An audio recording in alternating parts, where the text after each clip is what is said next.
أما بعد فأعوذ بالله من الشيطان الرجيم بسم الله الرحمن الرحيم اقرأ باسم ربك الذي خلق خلق الإنسان من علق اقرأ وربك الأكرم الذي علم بالقلم علم الإنسان ما لم يعلم صدق الله العظيم رب اشرح لي صدري ويسر لي أمري واحلل عقدة من لساني يفقهوا قولي اللهم صل على سيدنا محمد وعلى آل سيدنا محمد وبارك وسلم اللهم صل على سيدنا محمد وعلى آل سيدنا محمد وبارك وسلم اللهم صل على سيدنا محمد وعلى آل سيدنا محمد وبارك وسلم.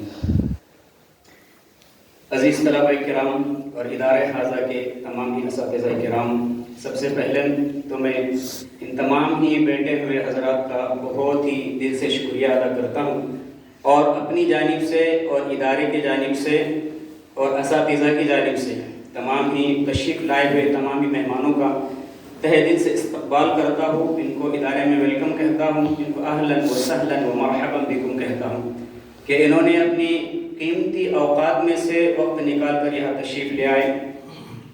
پیارے بچوں، آج ہمارے سامنے جو شخصیات بیٹھی ہیں یہ کوئی معمولی شخصیات نہیں ہے، یہ ہماری قوم کی آواز ہے، یہ ہماری قوم کی ترجمان ہیں، یہ ہماری قوم کی صدائیں ہیں جو آج ہمارے سامنے بیٹھی ہوئی ہیں. یہ وہ لوگ ہیں جو لوگوں کی خاطر اور عوام کی خاطر اور حق کی خاطر آواز اٹھانے والے لوگ ہیں. یہ وہ لوگ ہیں جو حق بات کو واضح کرنے والے لوگ ہیں. یہ وہ لوگ ہیں جو عوام کے لیے اور لوگوں کے لیے اپنے آرام کو قربان کرتے ہیں اور بنا کسی بات کی پرواہ کیے ہوئے ہیں حق بات کو ظاہر کرنے والے لوگ آج ہمارے سامنے بیٹھے ہیں. تو میں بہت ہی دل سے ان کا شکریہ ادا کرتا ہوں اور ان کو ادارے میں خوش آمدید کہتا ہوں. عزیز طلباء کرام، ہر طالب علم کے اندر کچھ نہ کچھ خصوصیت ہوتی ہے، کچھ نہ کچھ صلاحیت اس کے اندر موجود ہوتی ہے. کوئی بچہ بڑا ہو کر کے ڈاکٹر بنتا ہے، کوئی انجینئر بنتا ہے، کوئی ٹیچر بنتا ہے، کوئی وکیل بنتا ہے، کوئی جج بنتا ہے. لیکن میں کہتا ہوں کہ ہر طالب علم کو ڈاکٹر بننے کے ساتھ، انجینئر بننے کے ساتھ، ٹیچر بننے کے ساتھ اسے ایک صحافی اور پترکار بھی ہونا چاہیے. اسے ایک صحافی اور پترکار بھی ہونا چاہیے. کیوں؟ کیونکہ یہ وقت کی ضرورت ہے. یہ کیا ہے؟ یہ وقت کی ضرورت ہے کہ ہمارا ہر بچہ وہ ڈاکٹر بھی ہو، پترکار بھی ہو، وہ بچہ انجینئر بھی ہو، پترکار بھی ہو. کیوں؟ کیونکہ آج حق بات کو اٹھانے کا دور ہے. یہ دور کون سا ہے؟ سچائی کو سامنے لانے کا دور ہے. یہ دور کون سا ہے؟ حق بات کو واضح کرنے کا دور ہے. اب خاموش بیٹھنے کا دور نہیں ہے، بہادر بننے کا دور ہے، بزدلی کا دور نہیں ہے، نڈر بننے کا دور ہے اور حق بات کو اور سچائی کو اجاگر کرنے کا دور ہے. اس لیے میں طلباء سے کہتا ہوں کہ اپنے اندر کی صلاحیت کو اور اپنے اندر کے ہنر کو پہچاننے کا دور ہے. یہ دور کون سا ہے؟ حق بات کو واضح کرنے کا دور ہے. اور یہ لوگ تو وہ ہے جو بنا کسی سے ڈرے اور بنا کسی کی بات کی پرواہ کیے حق بات کو اجاگر کرنے والے لوگ ہیں. میں بہت ہی زیادہ شکر ادا کرتا ہوں پھر سے ان تمام احباب کا کہ ہماری ایک پکار پر آپ یہاں تشریف لائے، اپنا قیمتی وقت دیا. اب میں ہمارے ادارے حاضہ کے پرنسپل صاحب سے کہوں گا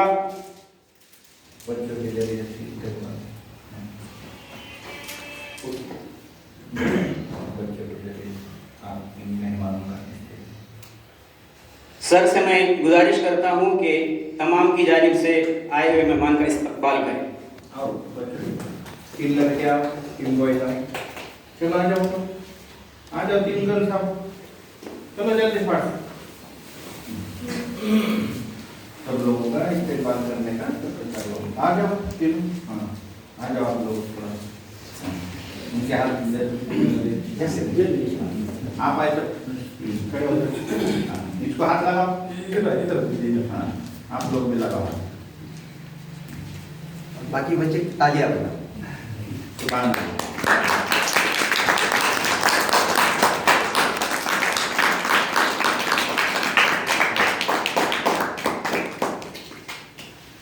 فوٹو بھی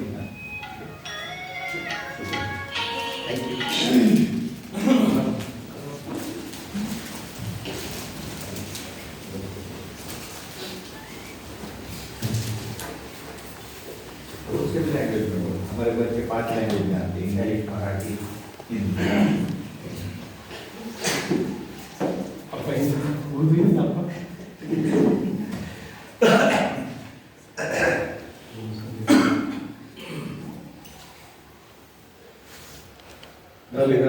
अलगिरा English school और मदरसा में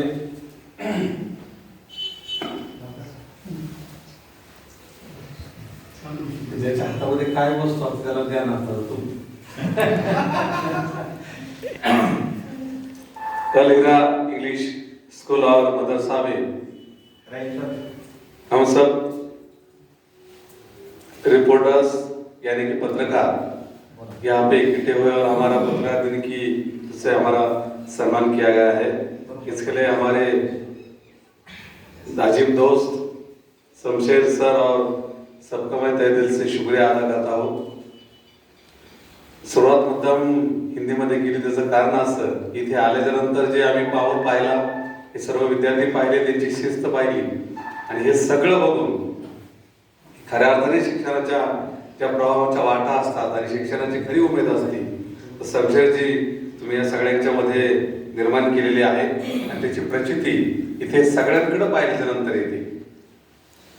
आता पत्रकारिता तुमचं वय कमी आहे पण तरी सुद्धा पत्रकारिता कशी असते, पत्रकारिता म्हणून लोकशाहीचा चौथा स्तंभ आवाज मोठा आहे पत्रकारिता आणि चौथ्या स्तंभामध्ये काम करत असताना वर्तमानपत्र अखबार किसको मालूम है, जरा हाथ ऊपर कीजिए। अखबार कौन पढ़ते हैं, अखबार किसको मालूम है? अखबार किसको मालूम है, हाथ ऊपर करो।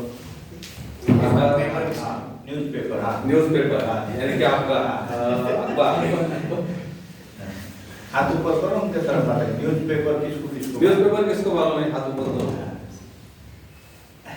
त्याच न्यूज़पेपर मध्ये पत्रकारितेमध्ये काम करणारे आम्ही सगळेजण आहोत आणि पत्रकारितेमध्ये जगामधल्या, देशामधल्या, राज्यामधल्या, आपल्या परिसरामधल्या ज्या घटना घडतात त्यात अपघात असतील, कुणाचं कौतुक असेल, एखाद्या गोष्टीची माहिती द्यायची असेल या सगळ्या बाबीमध्ये या ठिकाणी ती माहिती देण्याचं काम आम्ही सगळे पत्रकार मंडळी करतो की आमच्या माध्यमातून इथे सगळ्यांना ती माहिती होते, बातमीच्या रूपामध्ये सर्वांच्या मध्ये जाते।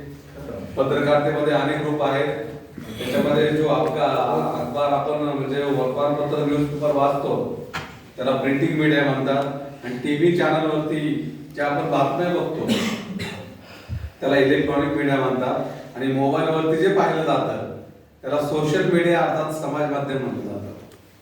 असे 3 प्रकार सध्या ट्रेंड जगभरामध्ये सगळ्या ठिकाणी आहेत। त्या माध्यमातून लोकांच्या समोर आणण्याचं काम, वास्तवता दाखवण्याचं काम आम्ही सगळी मंडळी करत असतो। इतर वेळेला आम्ही सगळ्या माणसाचं कौतुक करतो, पोट कौतुक केलं जातं, त्यांच्या अशापासूनची थाप दिली जाते।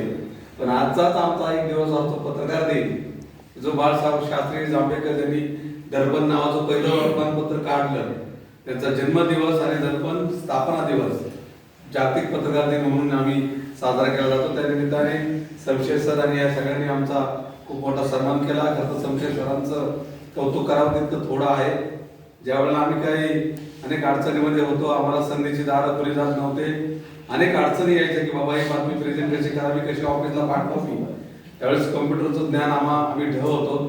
ढ या शब्दाचा अर्थ तुम्हाला कळणार नाही पण आम्हाला ज्ञान नव्हतं, त्यावेळेला कॉम्प्युटर अर्थात संगणकाचं ज्ञान देण्याचं काम आदरणीय शमशेर सरांनी केलं। पहिली सुरुवात, पहिली पायरी आम्ही शमशेर सरांच्या आशीर्वादाने चढलो। आता खूप मोठं यश मिळालं, खूप मोठ्या उंच डोंगरावरती, टेकडीवरती, पर्वतावरती आम्ही गेलो। ज्यावेळेस त्या टेकडीच्या शिखरावरती आम्ही जातो आणि खाली बघतो आम्हाला फक्त शमशेर सर दिसतात। इतकं मोठं काम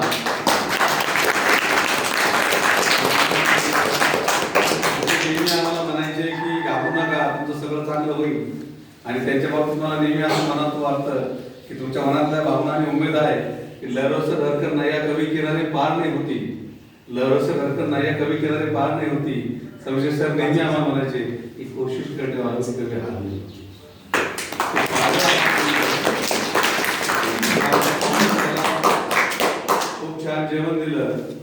तुमच्या सगळ्यांच्या वतीनं समजी साहेबला मी कानात सांगणार होतो, पण आता तुमच्याकरता सांगतो, भाजी थोडी उरली असं तर आम्हाला घेतला असं इतका बढिया बनाया क्या बोला. आम्ही अक्षरशः बोट चाटून खायची बा सुंदर भाजी. ते ताजमहल सारखं म्हणणार नाही, नाही तर बोट म्हणजे असं काय नाही, पण खूप छान भाजी. तिकडे आहे आपल्याकडे. आणि आमच्या बहिणींनी ते हा स्वयंपाक बहिणी तुम्ही केलेला असेल, लाडक्या बहिणी शब्द सगळ्यांना प्रचलित झाला आता, काय सांगायची गरज पडत नाही. लाडकी बहीण लगेच त्या बहिणींचे मी धन्यवाद करतो, ज्यांच्या माध्यमातून आम्हाला छान सुग्रात जेवण मिळालं. आमचे संशयजी आणि इथे उपस्थित सर्व मान्यवर मंडळी, आपणा सर्वांचं मी पत्रकार संघाच्या वतीनं मनपूर्वक आभार व्यक्त करतो. आणि इथे आता शुद्ध शाकाहारी जेवण दिलंय, थोडं पुढचं जेवण संशय भाऊ आपण पुढच्या वेळेला द्या अशी तुम्हाला विनंती करतो. आणि जय हिंद, जय महाराष्ट्र.